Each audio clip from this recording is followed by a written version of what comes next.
Oke, kembali dengan saya Indra Septianto. Kali ini kita akan belajar bersama tentang machine learning.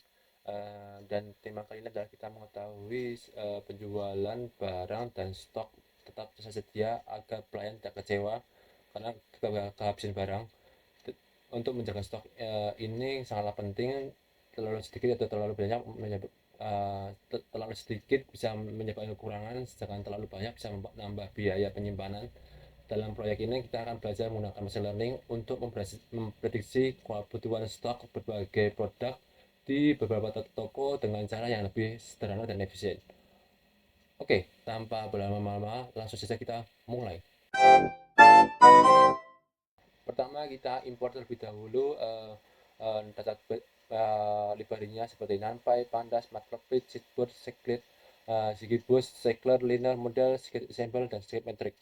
Dan tidak lupa kita juga mengimpor model-modelnya seperti random forest, ZGB regression, CFC, dan training test split untuk pembagian training dan testnya.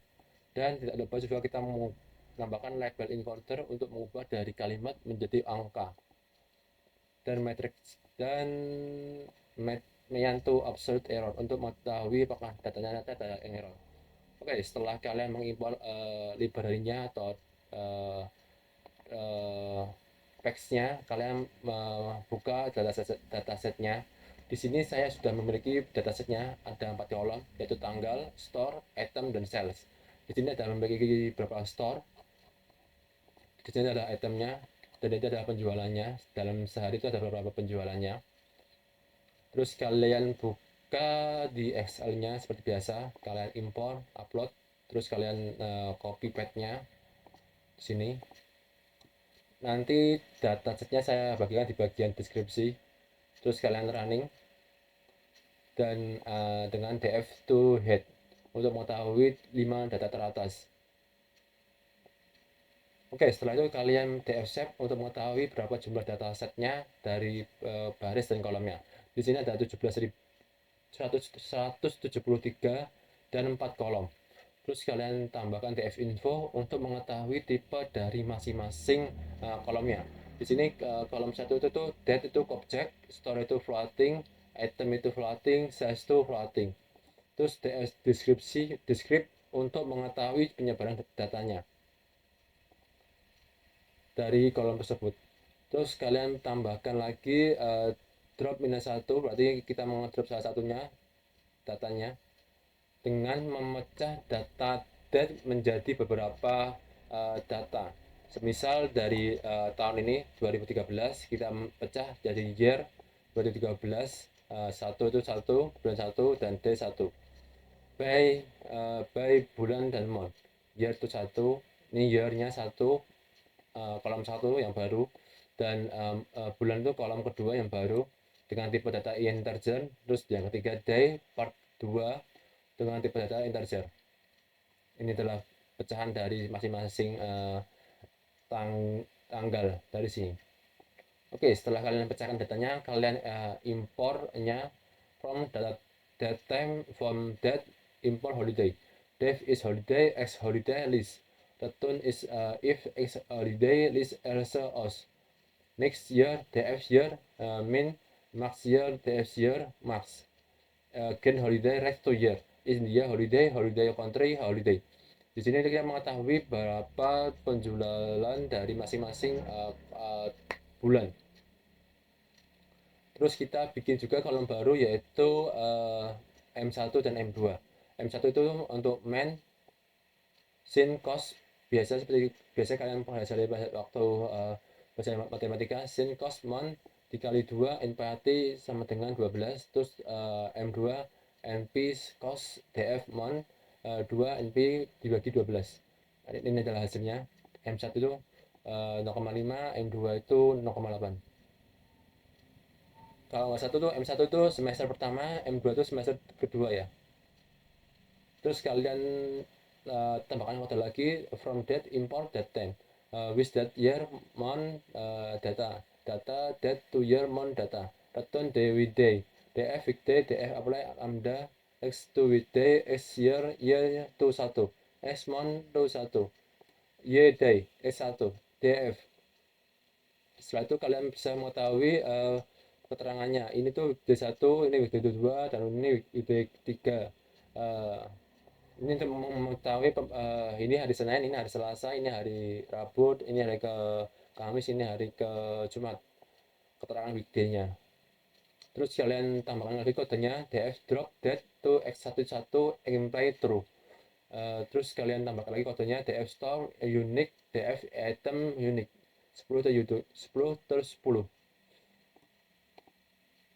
Terus kalian df to weekday apply lambda 175.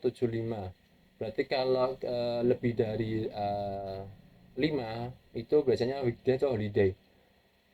Terus kita bikin visualnya 1210 for e call in enumerate feature PLT show 2 3 min 1 TF group by call min sales plot bar. Ini adalah visualisasinya dari masing-masingnya store, year, month, weekday, weekend, dan holiday. Ini kan ada kolom baru tadi weekday, dan ini ada holiday-nya, kolom baru juga. Terus kalian tambahkan lagi figur untuk mengetahui penjualan by day dengan ukuran 10 kali 5 atau PLT figur dengan script PLT figur fiksi 10 kali 5 TF group by day mean terus sales. Ini adalah salesnya, ini adalah day-nya, harinya dalam 1 bulan. By month, ini by month ya, kan 30 nih. Oke, setelah itu kita bikin visualisasinya by sales. PLT titik figur fiksi 15 kali 10. Terus kalian Windows Shift 30 data sama dengan data per year 2013. Ini by tahun kalau salah, by tahun. Iya, by tahun. Terus Windows data sales role Windows 6. SMA Windows Man, SMA Windows 6. Data sales plot, SMA plot, PLT line, PLT show. Salesnya adalah ini keterangannya.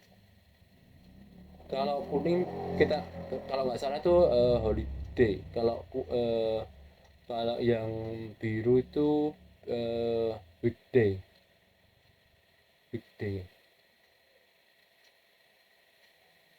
Oke, setelah itu kalian bikin visualisasinya lagi untuk mengetahui penyebaran datanya di bagian sales.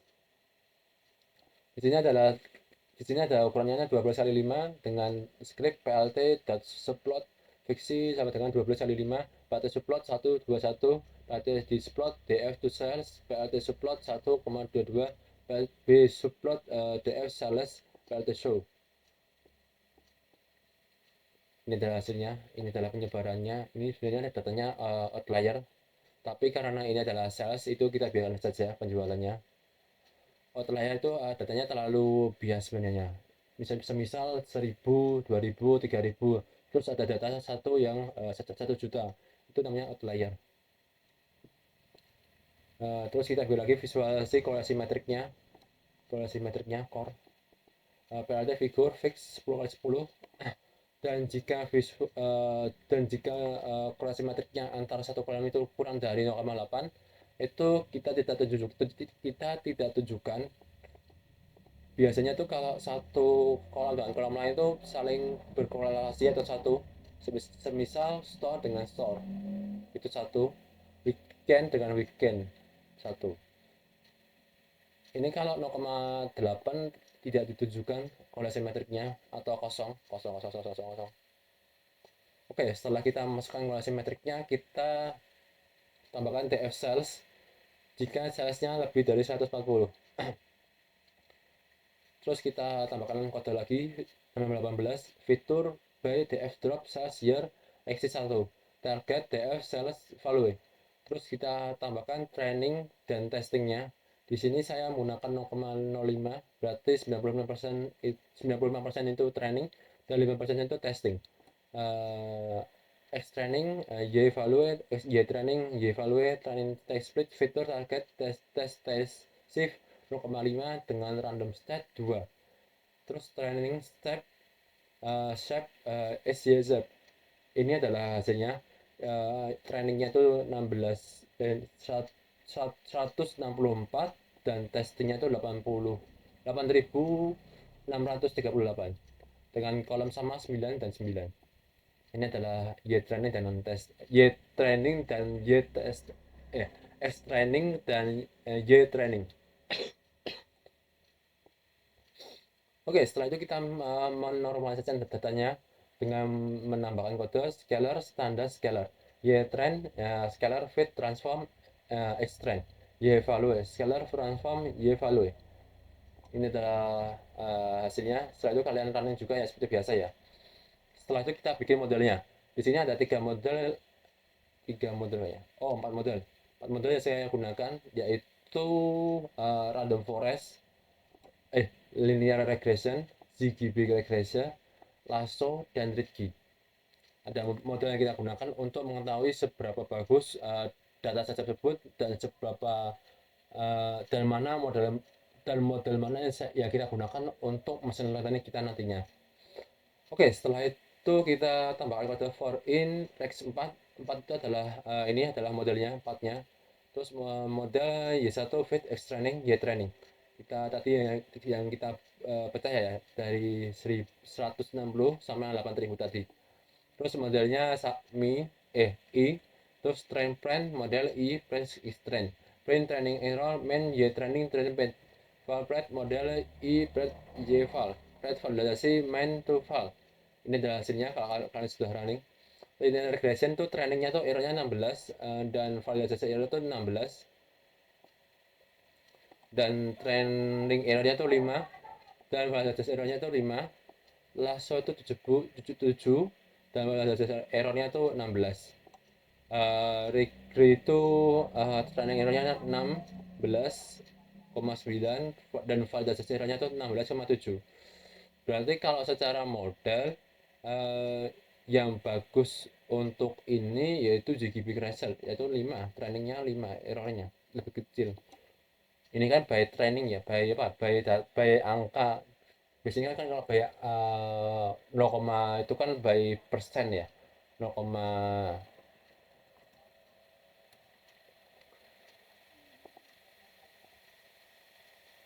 biasanya tuh 0,9 hasilnya kayak ini ZGB-nya.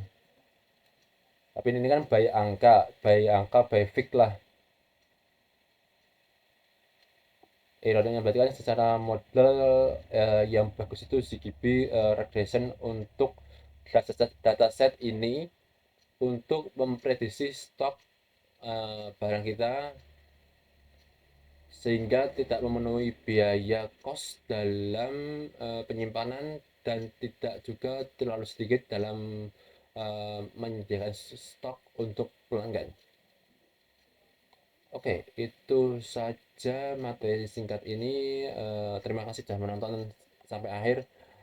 Mohon maaf jika ada salah kata. Kita ketemu lagi di lain waktu dengan belajar banyak tentang machine learning. Sekali lagi terima kasih. Sampai jumpa.